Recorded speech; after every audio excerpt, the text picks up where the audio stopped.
Okay, so we're here for the final interview for the day on this Thursday edition of Wake Up Nigeria.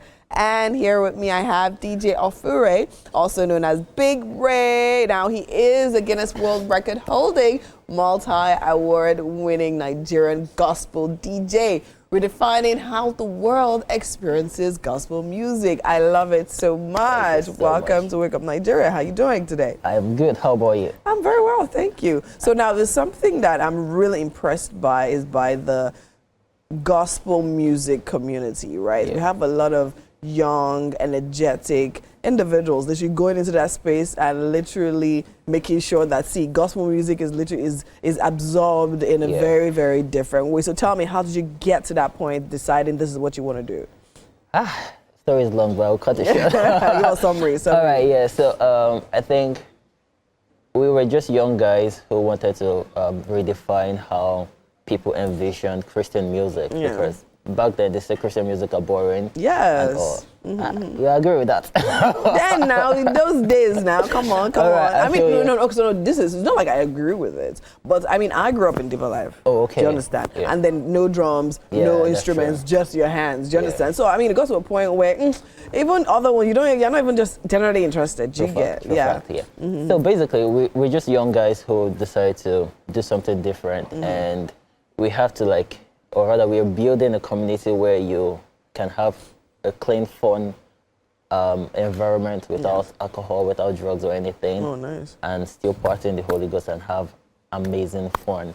So basically, I think that's just the summary. So how was that? So I'm more interested in your journey into that space, because it's like, okay, how did you get there? Because a lot of people, I know some people that struggle. For instance, now gospel artists, they're like, okay, fine, you know that the world will accept secular music more, and then when you think about making a living or earning a living, you want to literally, play to that crowd. So did you ever have that battle? And then what was it that made you decide and say, you know what, I'm going to do this no matter what? So big shout out to my parents, first of all. So I grew up in a Christian background, and I just realized that instead of moving to the secular world to get everything fast, because it's faster over there actually. I think I rather would just stick with my faith and be unashamed about preaching the gospel. Okay. I didn't really care of how long it was going to take me, but I just knew that I was going to push this till the very end. And graciously and gratefully, right now we're here and we're doing amazing things in this space, building more Christian DJs, females, young kids from 15, 17,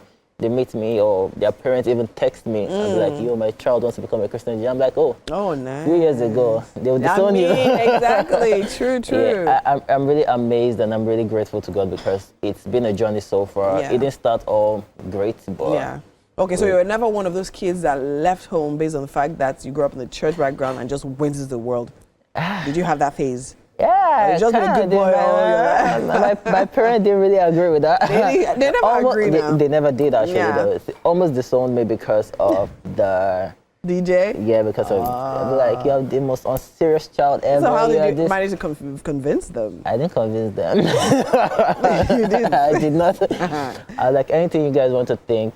I'm just going to follow my heart and. I think it started building up fast. So they started seeing results, and I'm like, oh, my son. Yes, my son. They started coming around. Like, okay, maybe this is what is really good. Yeah. All right, so now let's talk about Guinness World Records. How was that, and how did that happen for you? It was a long one. It was 3 days, 72 hours without sleep. Wow.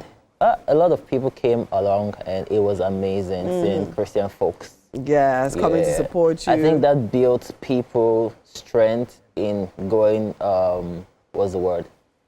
outside, pushing themselves outside here, because they said, oh, if Horphuray can do this, I can do this as well. So I think it was more of a forefront. I was more of a forefronter for them. Okay. And so a lot of people are doing great stuff right now. Like so I'm going to talk about that definitely, because now it's like everybody, their brothers and aunties, nieces are literally going and making attempts at the Guinness World Record. What do you think about that? Do you think that's a good thing, or do you think people are literally just being phony? I think it's a good thing, though. I think it's just more like you setting a to-do list and saying, I think I need to do something. What's it? Because it's going to outlive you at the end of the day. So is it worth it? Would you say, okay, fine, holding that record for you, would you say it changed anything? Yeah, it did. Oh, really? What did it change? my life. Tell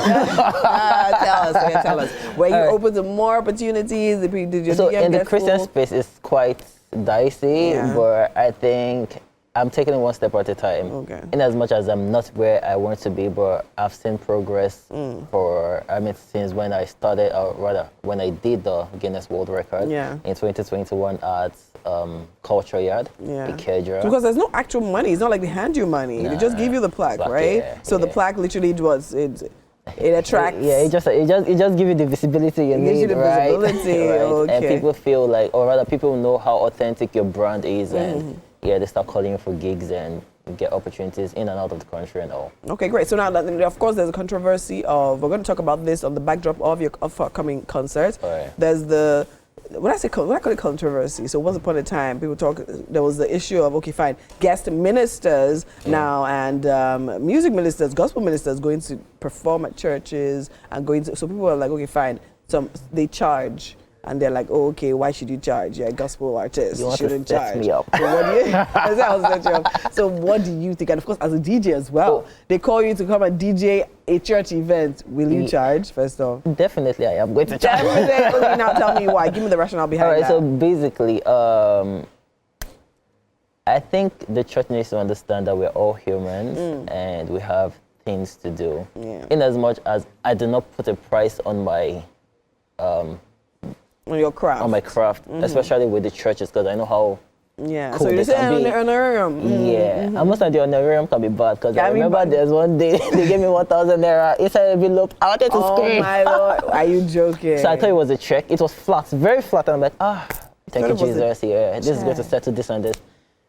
And I opened it when I go home. I'm about to cry right now. Oh my Lord! What did you return it? I did not return it. I hope you prayed on it, and you prayed on it, and you did what? And I spent it. You could have given it away. Oh no! Oh my goodness! I was really. Did you speak up about it, or you just? No, I just let it go. I just let it go. Yeah, I just moved on. But did you go back to that church again? No, they are calling me for bigger events, and they are paying good. They are paying good. Okay. So it's really dicey charging churches, but I understand for the music ministers because you have to pay your backup singers, the drummers. They are not flying there, basically. So I think, they should do well and pay. They should do. So you believe straight up they should actually pay for this, because it's actually, it's a craft. Yeah, it's a craft. And you actually put your heart, your soul into it. You're doing rehearsals, you're recording songs and all of that. And of course, I mean, the Spirit of God and the presence of God, you can't put a price tag on that, but then again, it's still a gift you've been giving. And if you can pay, they pay for concerts, right? Yeah, so why not? So now, speaking of concerts, let's go talk about your concert coming up this Sunday. Tell me about it. What should we be expecting? So the concert is tagged Unashamed, the Horphuray Live in concert, Unashamed, and it's pretty much proclaiming Christ, being unashamed, being radical for God. And it's a gathering of thousands of young believers like myself. So where would that be happening? So it's going to be happening at Maryland, Pistols Hub to be precise, and the ticket, I put money on it actually. So the ticket is just 5,000 naira, just for that's reasonable. It's not like you're charging us in dollars or anything. No.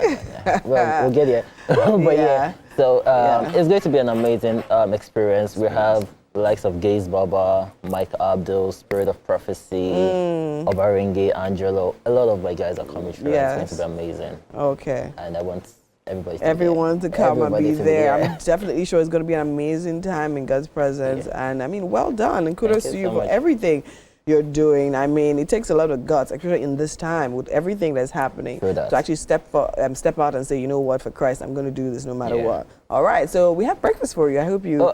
Do you have break? Do you like to eat in the morning?